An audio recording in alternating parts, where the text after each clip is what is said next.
तर राम राम मंडळी, कशा आहात सगळे. तर तुम्हाला सांगते, आज सकाळी सकाळी एवढा आरडाओरडा चालला होता ना खाली सोसायटीमध्ये. नेमकं काय झालं हे बघण्यासाठी मी खाली गेलेली होती सकाळी सकाळी असे उठून. तर तुम्हाला मी व्हिडिओच्या शेवटी नक्की सांगणार आहे, तर व्हिडिओ पूर्ण बघायचा आहे की ही नेमकं काय झालं होतं. तर अशी छान तयारी करून मी लगेच केंद्रात जाण्यासाठी निघाली होती, कारण मला आज केंद्रात जायचं होतं आरतीसाठी.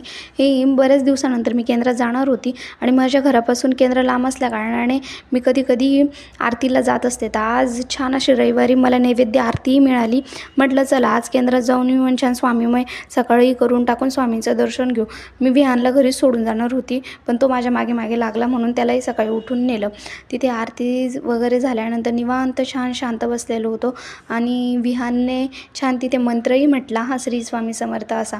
आणि ते झाल्यानंतर स्वामींचं असं प्रसन्न रूप आणि त्या ह्या वस्त्र घातलेले होते त्यांना, तर ते बघून अतिशय मनमोहक झालं. त्याच्यानंतर थोडा वेळ टाईमपास करण्यासाठी आणि थोडा वेळ स्वतःला देण्यासाठी आम्ही निघालो एका छान गार्डनमध्ये.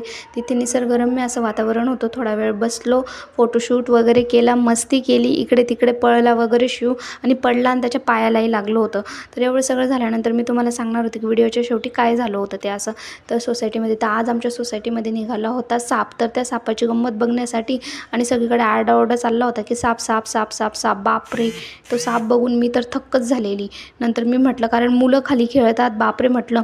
तर ते सापचा असा आरडाओरडा सगळा चालला होता. त्यानंतर आम्ही सर्पमित्राला बोलवलं. त्याची थोडा वेळ त्या सापाबरोबरची गंमत आम्हाला त्याने दाखवली.